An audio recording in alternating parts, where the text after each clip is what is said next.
Hello students, आज हम नया यूनिट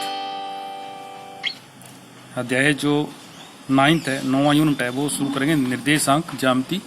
ये आसान भी है और 10वीं की परीक्षा लिए इम्पोर्टेंट भी है, क्योंकि ये 6 अंक का पेपर में आता है।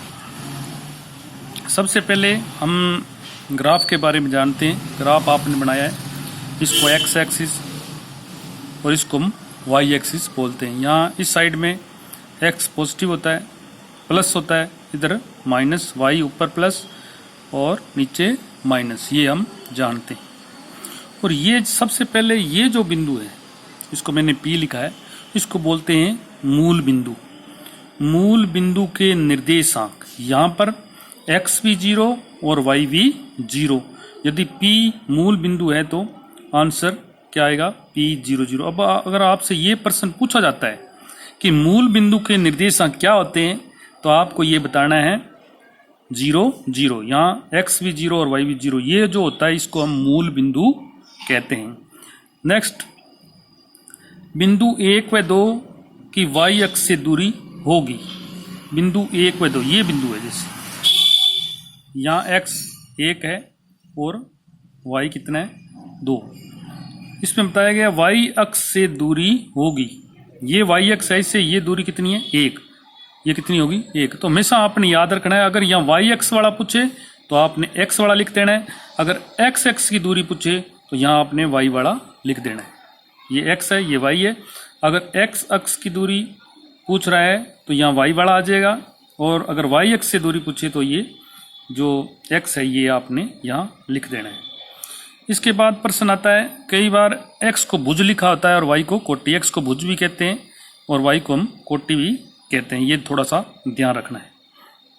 नेक्स्ट देखो, जो ऊपर मैंने समझाया है उसी से संबंधित प्रश्न है। बिंदु 3 और 4 की y अक्ष से दूरी होगी। तो y से पूछा है तो हम x वाला आंसर है जो आपने यहाँ पर टिक कर देना। ये पहला जो अंक होता है ये x और ये दूसरा y। दूसरे में पूछा है बिंदु 5 -2 की x अक्ष से दूरी होगी। x अक्ष से दूरी क्या होगी? जो y वाला है वो लिख देंगे। तो इसमें आप उसको सही का निशान लगा देना चारों में से। और नेक्स्ट आपने बात याद रखनी है, x अक्ष पर y जहाँ कोटि हमेशा 0 होती है, ये x एक्सिस है। ये पॉइंट ले लेते हैं, मान लो यहाँ पर x कितना है? 2 और y कितना है? 0। ये जो पॉइंट है इसको हम r मान लेते हैं। तो ये 2 है और 0, इस पर कोई भी पॉइंट ले ले। यहाँ देखेंगे 1 0 आएगा, यहाँ -1 0 आएगा, -2। तो x अक्ष पर y कितना होता है? 0, जहाँ कोटि कितना होता है? 0। ये आपने हमेशा याद रखना है। ऐसा ही y अक्ष पर x जहाँ भुज 0 होता है, ये y अक्ष है, इस पर ये पॉइंट ले लो। यहाँ y 2 है, x कितना होगा? 0। तो हमेशा y पर x 0 होता है और x एक्सिस पर y 0 होती है। ये बात आपने हमेशा याद रखनी है, आगे सवाल करेंगे हम। नेक्स्ट जो मोस्ट इम्पॉर्टेंट जो बात है वो देखो, ये मान लो 2 बिंदु है P Q, इसके निर्देशांक है x1 y1, इसके निर्देशांक है x2 y2। अब इन दोनों के बीच की ये दूरी निकालनी है। इसका सूत्र आपने याद रखना है, 2 बिंदुओं के बीच की दूरी क्या होती है? x2 - x1 y2 - y1। x2 - x1 का स्क्वायर प्लस y2 - y1 का स्क्वायर, इसका अंडर रूट। ये जो दूरी निकालने का सूत्र आपने याद कर लेना है। 2 बिंदुओं के निर्देशांक दिए हों तो हमने दूरी निकालनी है, तो क्या हो जाएगा? x2 - x1 square y2 / 1 square. ये आपने अच्छी तरह याद कर लेना है, इस पे आधारित हम आगे क्वेश्चन करेंगे। नेक्स्ट, कई बार ये पूछ लिया जाता है बिंदु x y की मूल बिंदु से दूरी।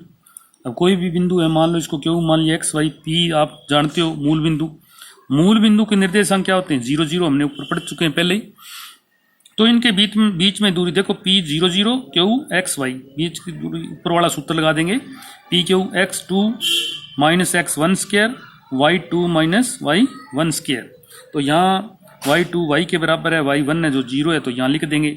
ये क्या आ जाएगा? p q x square plus y square. कई बार ये पूछ लिया जाता है बिंदु x y की मूल बिंदु से दूरी, तो क्या होगी? p q x square plus y square. तो मेन आपको ये सूत्र याद करना है और इससे संबंधित हम आगे सवाल करेंगे। धन्यवाद।